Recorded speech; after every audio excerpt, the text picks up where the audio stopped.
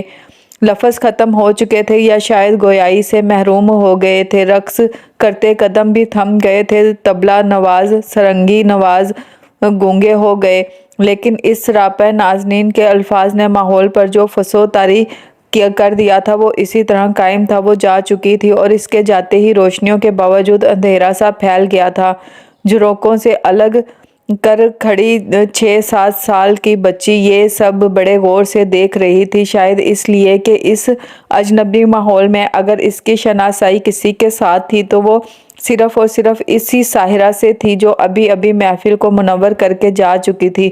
پھر اس 6-7 سال کی بچی کو کسی نے نرم نرم آغوش میں لے لیا تھا، مانوس سی خوشبو نتنوں سے ٹکرائی تھی۔ ماں، اس کے لبوں نے بڑے پیار سے یہ لفظ کہا تھا اور پھر پلٹ کر وہ اس سے لپٹ گئی تھی۔ ماں ماں، اس کی روح اس لفظ کی تکرار کر رہی تھی۔ جب کسی نے اسے جھنجھوڑا، اس کی آنکھیں کھل گئیں۔ تو کیا وہ خواب تھا یا میرے تحت الشعور میں چھپا ماضی عکس بن کر آنکھوں میں اتر آیا تھا؟ پھر ماں کا لمس، اس کی خوشبو کیسے اتنی شدت سے اس کے حواسوں پر حاوی تھی۔ اسے لگا سچ مچ اس کی ماں آ گئی، ماں جو محبت کا سمندر ہے، ماں جو آفاقی سچ ہے، جس کی ممتا کے آگے بڑے سے بڑا طوفان بھی پل بھر کو ٹھہر نہیں سکتا تھا۔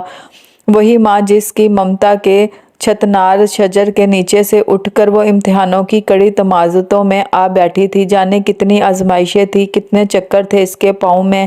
اس کے ہونٹ خشک تھے، نمی سے بالکل نا آشنا، آنکھیں بھی پرائی پرائی سی لگ رہی تھی۔ اس نے زبان لبوں پر پھیر کر انہیں تر کیا تھا، لیکن اسے لگا کہ اس کے منہ کے اندر زبان نہیں، خشک لکڑی کا چٹکا ہوا ایک ٹکڑا رکھا ہے۔ وہ اس کا حلق اس چٹکے ہوئے ٹکڑے کو حرکت دینے سے معذور تھا۔ طبلہ گھنگرو رقص کرتے ہوئے سفید کبوتر سے پاؤں سوز میں ڈوبی درد بھری آواز، لمبے گھنیرے بالوں والی پیکر حیائے صورت ماں۔